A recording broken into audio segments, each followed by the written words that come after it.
It's a Friday afternoon. You are sitting at your desk, staring at the harsh fluorescent lights reflecting off your monitor. You take a deep breath, move your cursor over the send button, and you click. Your resignation letter flies into your manager's inbox. You close your laptop, and a sudden, undeniable feeling of weightlessness spreads through your entire body. You are finally free.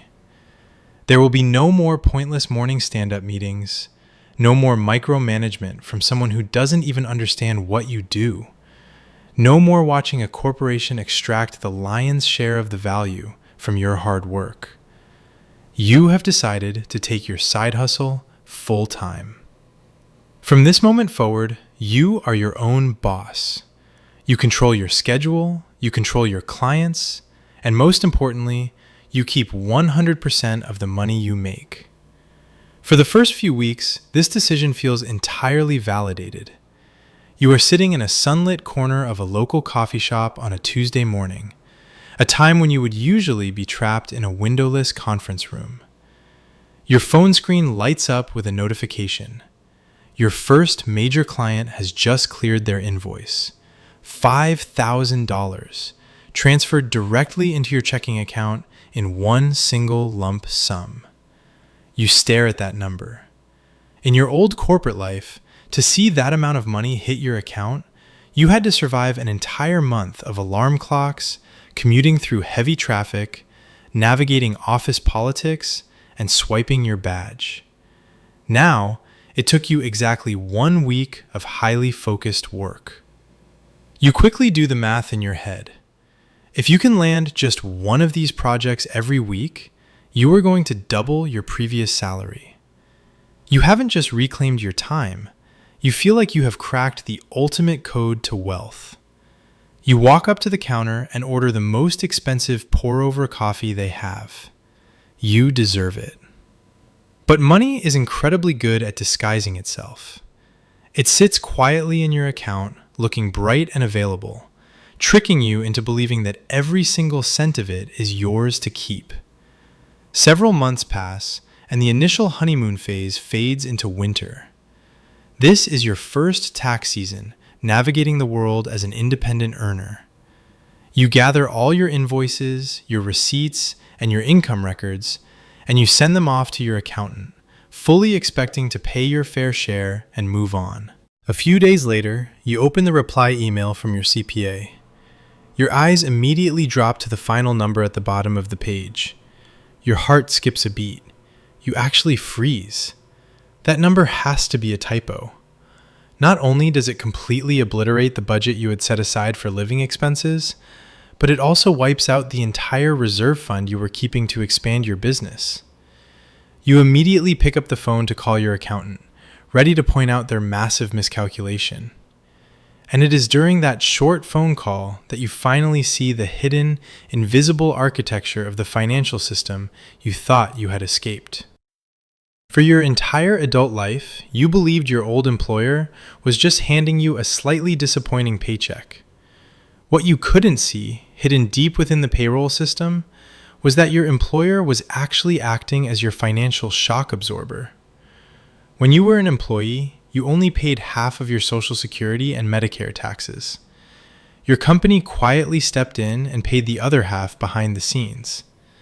But now, you are the employee and you are the employer. That shock absorber is completely gone. You are legally responsible for both halves of the bill. Before a single dollar truly belongs to you, the system forcibly extracts a much heavier toll than you ever anticipated. This drastically changes what your paycheck actually means. Your gross revenue might be high, but your actual take-home money is shrinking right in front of your eyes. And this tax bill is just the first hit. A few weeks later, you receive a notice that it's time to renew your health insurance. In the past, a relatively small, barely noticeable chunk of change was deducted from your bi-weekly pay, and in exchange, you received excellent medical coverage. Now, you log into the open marketplace. You scroll through the options, and the numbers make you feel sick. The plans with low premiums have deductibles so terrifyingly high that a single emergency room visit could bankrupt you. The plans that actually offer comprehensive coverage have monthly premiums that look identical to a mortgage payment. You sit back down at your desk. You pull out a blank sheet of paper and a pen. You decide it's time to actually calculate the real value of your highly praised hourly rate. You write down the staggering new cost of your health insurance. Then, you start adding the electricity bills for running your equipment all day.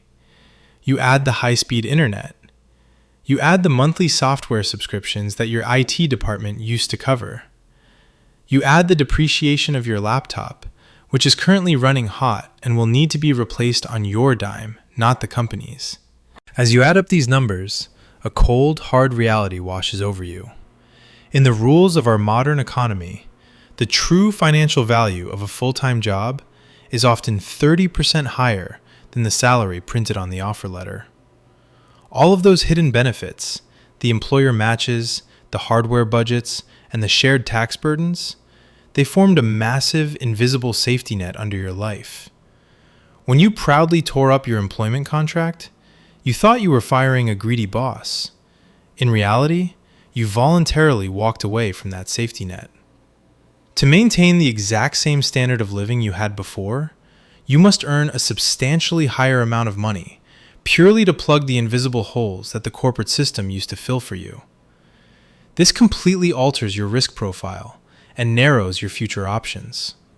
But the heaviest, most painful lesson of all arrives on a completely ordinary Tuesday. You wake up with a fever. Your head is pounding. Your throat is on fire. And you literally cannot sit up in your chair to look at a screen. You turn off your phone, close the blinds, and you sleep in a dark room for the entire day. The next morning, feeling slightly better but still incredibly weak, you open your banking app to check your cash flow. Nothing. Zero. Over the last 5 years of your life, if you got sick, you sent a quick text message to your manager, went back to sleep, and at the end of the month, your paycheck arrived exactly the same. The system absorbed the cost of your downtime. It provided you with paid sick leave. But here, inside the empire of freedom you built for yourself, the brutal truth is fully exposed. If your fingers stop typing, the money completely stops flowing, pushing you dangerously close to relying on your debt just to cover your baseline living expenses. You look at your tired reflection in the bathroom mirror. The realization hits you hard. You do not own a business. A true business is an independent entity, a well-oiled machine that continues to generate cash flow even if the owner decides to sleep on a beach for a month. You haven't built a machine. You simply quit a job that provided you with paid time off, subsidized healthcare, IT support, and a massive discount on your employment taxes, only to sign a new contract with the strictest, cheapest, most unforgiving boss imaginable. And that boss is you. You have taken all of the system's operational costs, all of the market's volatility, and all of the financial penalties of simply being human and getting sick, and you have placed them squarely onto your own shoulders. In your desperate attempt to escape a boss you could see, you trapped yourself in an invisible financial system that offers absolutely zero mercy. You pull up that photo you took on your phone on your very last day at the office. You shouldn't look at that smiling version of yourself with shame.